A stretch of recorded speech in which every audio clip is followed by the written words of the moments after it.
A few moments later. Assalamualaikum warahmatullahi wabarakatuh. Perkenalkan, saya Destika Diajanti dengan NIM 23125144. Di sini saya akan membuat video simulasi pembelajaran mata pelajaran Bahasa Indonesia fase B kelas 3 dengan materi teks narasi. Selamat menyaksikan.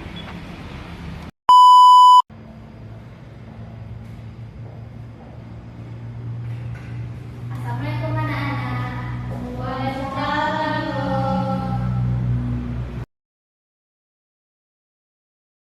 Assalamualaikum warahmatullahi wabarakatuh. Waalaikumsalam warahmatullahi wabarakatuh. Gimana kabarnya anak-anak itu semuanya? Baik, Bu. Oke, sebelum kita mulai pembelajaran hari ini, alangkah baiknya kita berdoa terlebih dahulu. Kepada ketua, silakan dipimpin untuk memulai doanya. Baik, Bu. Siap, gerak. Selamat gerak. Tegak, berdoa mulai. Bismillahirrahmanirrahim. Raditu billahi rabban wa bil islami dinan wa bil muhammadin nabiyyan wa rasulan. Rabbi zidni ilman warzuqni fahman. Amin. Baik, Ibu akan ambil absen terlebih dahulu. Dela Kartika, hadir Bu. Delvira Indiani, hadir Bu. Hadir ya. Baik, sebelum kita mulai pembelajaran, kita nyanyi lagu wajib nasional dulu ya. Kepada anak-anak siapa yang mau memimpin ke depan? Oke, boleh. Di sini kita akan menyanyikan lagu Indonesia Pusaka. Kepada anak-anak dipersilakan berdiri.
narasi adalah jenis pola pengembangan paragraf atau karangan cerita yang menyajikan serangkaian peristiwa dan disusun secara kronologis dengan urutan waktu yang tertentu.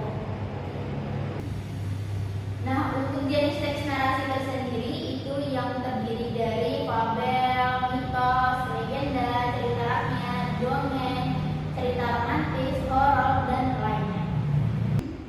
Nah, jenis teks narasi ini terdiri dari 3 jenis. Yang pertama ada narasi ekspositoris. Karangan ini dibuat dengan tujuan menyampaikan informasi secara tepat tentang sebuah kejadian atau peristiwa. Yang kedua, narasi artistik. Jenis ini bertujuan memberikan pengalaman estetik kepada pembaca melalui penggunaan bahasa figuratif. Yang ketiga, narasi sugestif. Jenis narasi ini menceritakan penderitaan sebuah peristiwa atau kisah dengan maksud terselubung kepada para pembaca. Sekarang kita masuk pada struktur teks narasi. Yang pertama itu ada orientasi yang biasanya berisi tentang pengenalan cerita di mana peristiwa memberikan informasi soal latar belakang tempat, waktu maupun pengenalan tokoh. Yang kedua ada komplikasi yang berisi masalah atau konflik yang mulai terjadi di dalam suatu cerita tersebut. Yang ketiga ada resolusi yang menunjukkan penurunan dari konflik atau solusi dan penyelesaian dari masalah tersebut. Yang keempat ada wadah yang biasanya terdiri dari pesan moral atau amanat yang ingin disampaikan penulis kepada pembaca. Selanjutnya unsur-unsur teks narasi. Yang pertama ada tema. Tema di sini merupakan gagasan pokok pikiran sebuah cerita. Tema yang sering diangkat adalah cerita cinta, keluarga, pertemanan, perpisahan, dan lain sebagainya.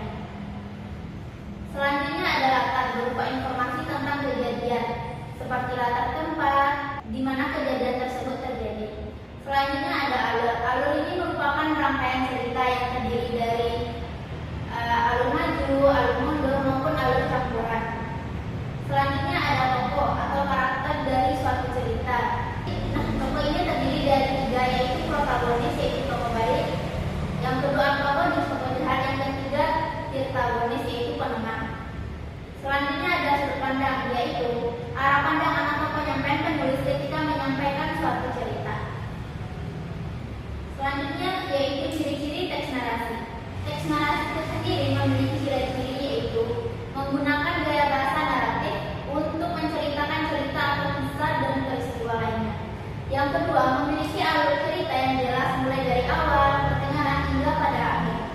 Yang ketiga, memiliki konflik dan peristiwa atau kejadian sebab akibat yang terjadi.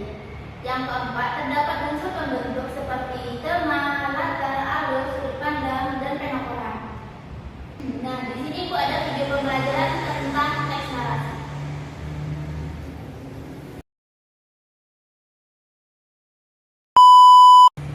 Pernahkah kamu membaca cerita Timur Mas atau kisah hidup Ki Hajar Dewantara? Jika pernah, artinya kamu sudah pernah membaca teks narasi. Teks narasi adalah jenis teks yang menceritakan suatu peristiwa berdasarkan urutan waktu atau kronologis. Teks narasi ada yang bersifat fiksi atau hayalan, misalnya dongeng, fabel, dan cerpen. Ada juga teks narasi yang bersifat non-fiksi atau kisah nyata, misalnya biografi. Teks narasi dapat dibuat untuk memberikan pengetahuan atau hiburan bagi pembaca. Lalu, apa ya ciri-ciri dari teks narasi? Dalam teks narasi terdapat tokoh, alur, latar tempat dan waktu, serta konflik atau masalah yang diangkat. Bagaimana struktur dari teks narasi? Teks narasi terdiri dari bagian orientasi, komplikasi, resolusi, dan koda.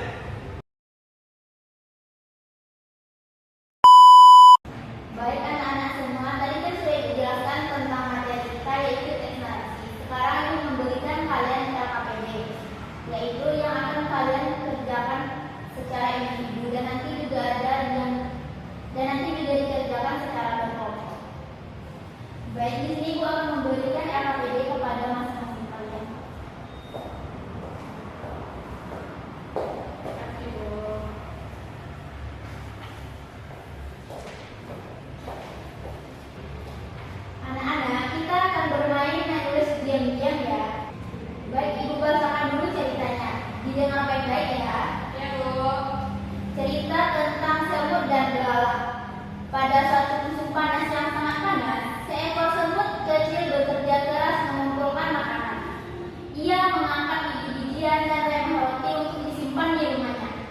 Wah, capek sekali, kata semut sambil terus bekerja. Di dekat situ ada seekor belalang yang sedang bermain dan bernyanyi dengan riang. Hai semut, kenapa kamu bekerja terus? Ayo main denganku, ajak belalang. Tidak bisa, aku harus menyiapkan makanan untuk musim dingin nanti, jawab semut sambil terus mengangkat makanan.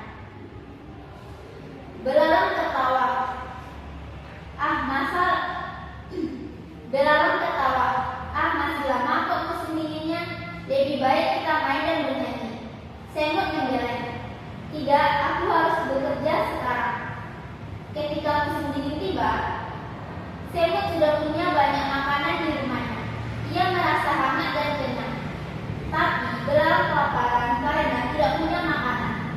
Belalang datang ke rumah semut. Semut, bisakah kamu memberi saya makanan? Aku sangat lapar, kata belalang dengan sedih. Semut yang baik hati memberi makanan kepada belalang. Lain kali kamu harus bekerja juga ya. Jangan hanya bermain terus, kata semut.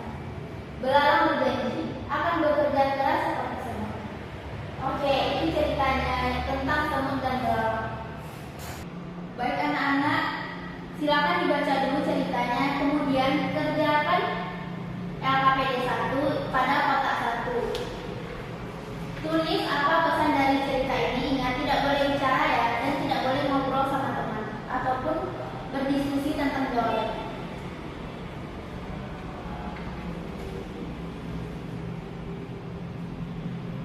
Ibu akan memberikan waktu sekitar 5 menit.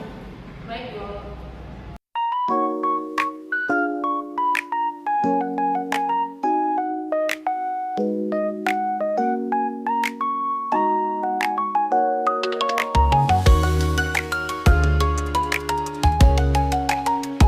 Stop. Sekarang kita kertas ke teman sebelah kanan. Ayo bertukar kertasnya.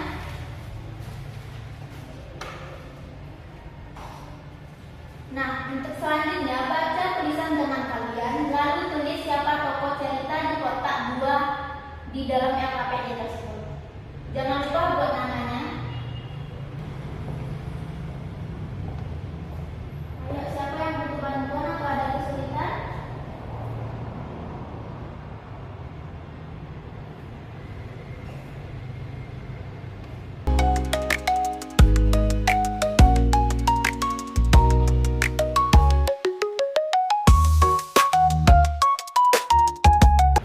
Udah ya, udah set kotak keduanya. Sekarang putar kertas lagi ke kanan. Gantian dengan temannya.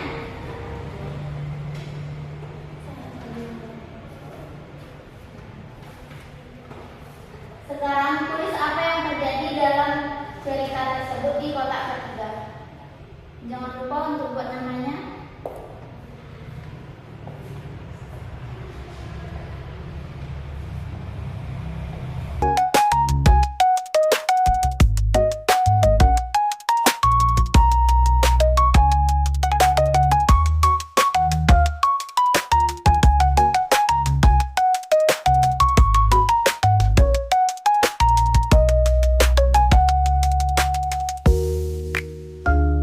Sudah, Bu.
baca tulisan teman kalian yang ada di AKPD kalian.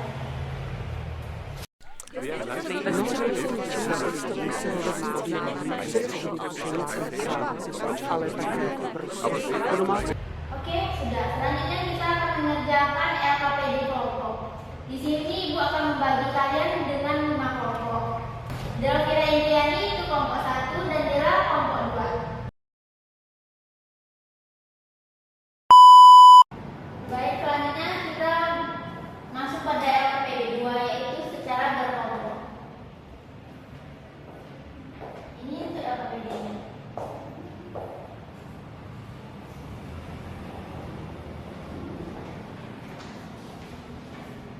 Silakan dibaca dulu ceritanya, jangan lupa buat nama kelompok. Di sini ada pertanyaan yang akan kalian jawab. Yang pertama itu kesan cerita Semut dan Belalang. Yang kedua, tokoh yang kalian sukai. Yang ketiga, kenapa kalian menyukai tokoh tersebut. Dan yang keempat, pelajaran yang kalian ambil. Boleh dikerjakan secara berdiskusi dengan kelompoknya masing-masing.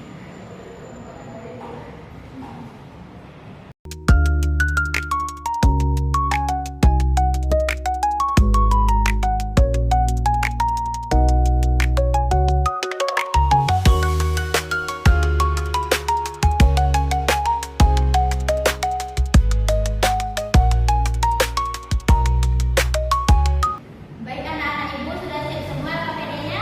Sudah, Bu. Oke, kelompok siapa yang mau tampil ke depan untuk mempresentasikan? Kepada kelompok 1 dipersilakan maju. Nah, sekarang bacain apa yang kalian buat di diskusi kelompok. Assalamualaikum warahmatullahi wabarakatuh. Waalaikumsalam warahmatullahi wabarakatuh.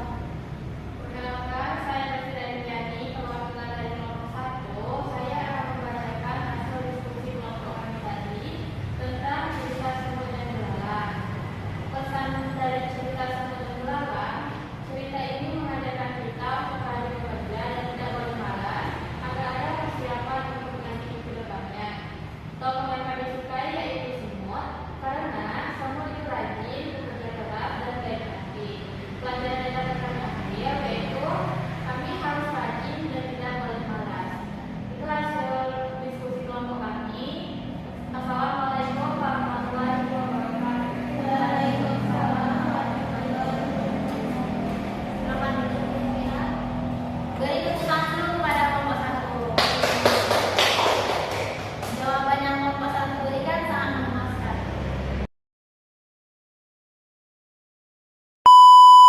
Oke, baik. Setelah LKPD selesai, maka kita berakhir pada pembelajaran kali ini.